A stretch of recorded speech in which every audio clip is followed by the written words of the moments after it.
et siin õues on kõige keerulisem koht, mis tekitab muret, et mis selle põhjustada on? Siin on jah, selles mõttes mõisa mõttes kõige kriitilisem nurk võib-olla, et see uksehaava ümbrus pluss välisnurk, kus on neid diagonaalseid pragusid näha.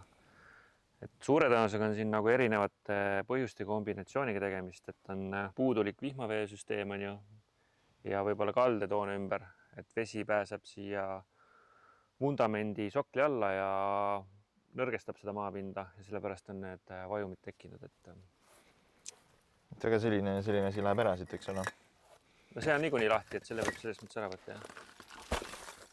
No võt, mõis laguneb. Millest nagu alustada on see, et tuleks ala lahti kaevata ja uus taldmik valada ja uued müüritööd. Aga kui palju seda lahti kaevatakse?